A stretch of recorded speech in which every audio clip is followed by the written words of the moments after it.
સાસુ વહુની કથા.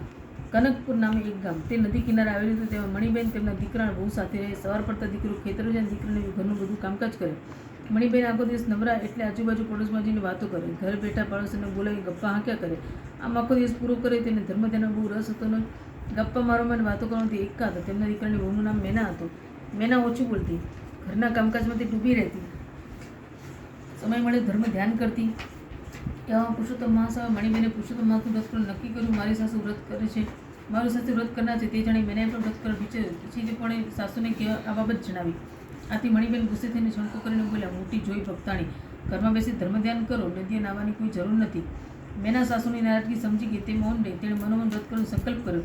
મણિબેન રોજ વહેલા સવારે ઉઠી નદીએ સ્નાન કરવા જતા. નદીએ સ્નાન કરી કાંઠા ગરવાનું પૂજન કરતા, કથા વાર્તા ચાલતી હોય ત્યાં બેસી કથા વાર્તા સાંભળતા, બ્રાહ્મણને દાન દક્ષિણા આપતા. આ બાજુ મેના પણ સવારે વહેલી ઉઠતી, નિત્ય નિયમ મુજબ સ્નાન કરતી. તે સ્નાન સમયે, હે પુરુષોત્તમ ભગવાન, મારું આ સ્નાન વ્રતના સ્નાન તરીકે માન્ય રાખજો. આટલું કંઈ નાતા નાતા હે પુરુષોત્તમ ભગવાન, હે પુરુષોત્તમ ભગવાન કહ્યા કરી દે. તેણે દેવસ્થાનમાં પુરુષોત્તમ ભગવાનની નાની સી મૂર્તિની સ્થાપના કરી. દરરોજ ધૂપ દીપ પુષ્પ આદિ સમર્પી તેની સ્તુતિ કરતી, આરતી કરતી. મેના અધિક માસમાં કથરોટમાં બેસીને સ્નાન કરતી. તેણે કહેવત સાંભળ્યું કે મન ચંગા તો કથરોટ મેં ગંગા. તે ન્યાય દરરોજ કથરોટમાં બેસીને સ્નાન કરતી. લોટા વડે શરીર પર પાણી રેડતી જાય અને પુરુષોત્તમ ભગવાનનું નામ રટણ કરતી જાય.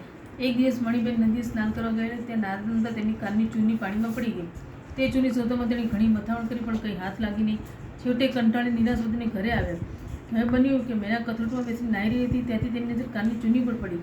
તે તેણે લઈને ઘરમાં મૂકી. મણિબેન આવી ઘેર મેનાને પોતાની ચૂની પાણીમાં પડી ગઈ તેમ દર્શાવ્યું. ત્યારે મેનાએ કહ્યું, હું કથરોટમાં નાહતી હતી ત્યારે કથરોટમાંથી મને એક ચૂની મળે છે, તે તમે રાખો. મણિબેન તે ચૂનીને જોયું તો પોતાની ચૂની હતી. તે આશ્ચર્યમાં ગરકાવ થઈ ગયા, પણ કંઈ બોલ્યા નહીં. 5 દિવસ ગયા હશે કે નદીમાં નાતા નાતા મણિબેનના હાથની વીંટી સરકી જઈ પાણીમાં પડી. આ વખતે પણ મણિબેનને ઘણી શોધાશોધ કરી, પણ નાના બીજા ભાવિકોને પણ વાત કરી, પણ જે શોધવા લાગ્યા, પણ કોઈના હાથમાં વીંટી આવી નહીં. છેવટે થાકીને નિરાશ થઈને મણિબેન ઘરે આવ્યા. આ વખતે પણ મેનાને નાતા નાતા કથરોટમાંથી વીંટી મળી. તે વીંટી જોતા ખ્યાલ આવ્યો કે નક્કી આ વીંટી મારા સાસુની છે. મણિબેન ઘેર આવતા તરત મેનાએ વીંટી તેને આપતા કહ્યું, હું કથરોટમાં નાહી હતી ત્યારે આ વીંટી મને મળી છે. મણિબેન વીંટીમાં ઓળખી ગયા. તેઓ કંઈ પણ બોલ્યા નહીં. મારી વીંટી પાણીમાં પડી ગઈ છે. તેણે મનોમન વિચાર્યું, ચૂની અને વીંટી નદીના પાણીમાં પડે અને જ્યારે નીકળે તે કથરોટમાં આવી નક્કી કરી, આમાં કંઈ નક્કી ચડિતર છે. મેની વિદ્યા જાણતી લાગે છે, અગર તો તે ચૂડેલ હોય.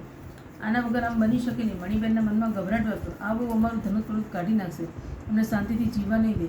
આ તો વાત છે, કાલે ઉઠીને તેનો છોકરો થાય, તેને આ ભરખી જાય તો અમારા વંશનો નાશ થાય છે. આના માટે અમારે કોઈ ઉપાય કરવો પડશે.